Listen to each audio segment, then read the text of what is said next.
Helltides are one of the best ways you can get gear in Diablo 4's endgame, and in this video I'm going to give you everything you need to know to make sure you're maximizing your time in these events, getting the most quality gear you possibly can with every run.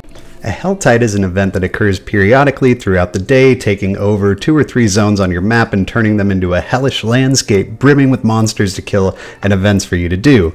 You can tell when a Helltide is active when you see this red icon on your map surrounded by a couple of zones tinted in red.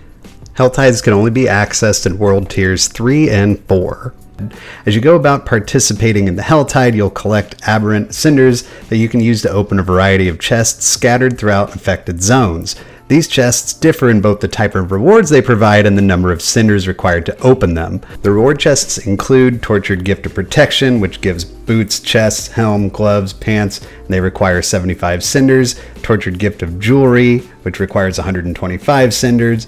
Tortured Gifts of Weaponry, which require 150, but most importantly, the Tortured Gift of Mysteries, which require 175 cinders. The Tortured Gift of Mysteries chests provide the best chance at really great items, but there is a catch. These chests only show up on your map when you're very close to them, and they can not only be difficult to find, but are also known to move around the map periodically. With Helltides being such a great source of gear and many players obviously having a limited time to play the game, let's talk about what you can do during a Helltide to maximize your shot at not only getting one, but multiple Tortured Gift of Mysteries chests. Here's how these chests truly work. When a Helltide begins, there is 1 Gift of Mysteries chest in each affected zone, so a total of either 2 or 3 depending on the Helltide. At the top of the hour, meaning 1 o'clock, 2 o'clock, 3 o'clock, etc., these chests go away and respawn at a different location. I don't want to use the word move here because the chest isn't moving. A new chest is spawning at a different location in that zone.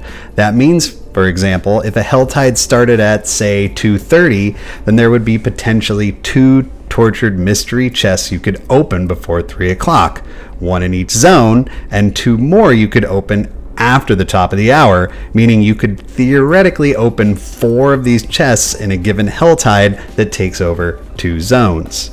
So to have the best chance at looting multiple mystery chests in this hypothetical Helltide we've made up here, you would want to farm 350 cinders and open 2 chests before 3 o'clock, and then repeat the process and open 2 more chests before the event despawns at 3:30. And yes, technically during a Helltide affecting 3 zones, that would mean you could potentially open 6 mystery chests if you are an absolute monster at gathering cinders.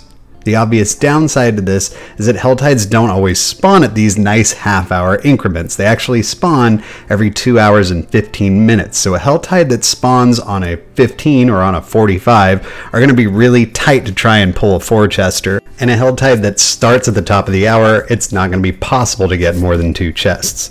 Still, trying for multiple chests can make the events more fun and give you something to shoot for. So the next obvious question is this: that's great if I can actually farm that many cinders in that amount of time, but I still need to find the chests. While the chest spawn is somewhat random, it actually isn't that random. Each zone has a limited amount of potential spawn locations for chests, as detailed by this map on screen. This is also where the very useful Helltides.com website comes in to save the day.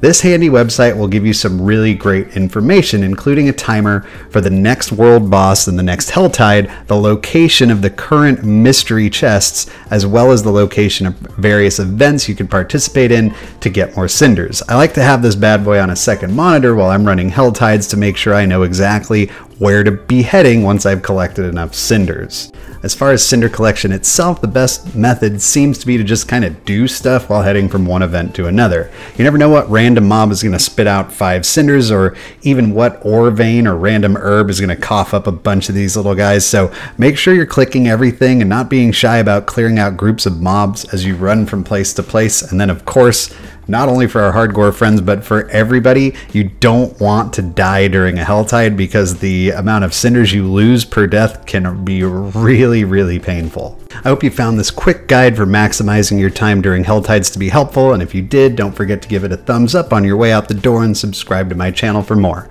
Happy tidings!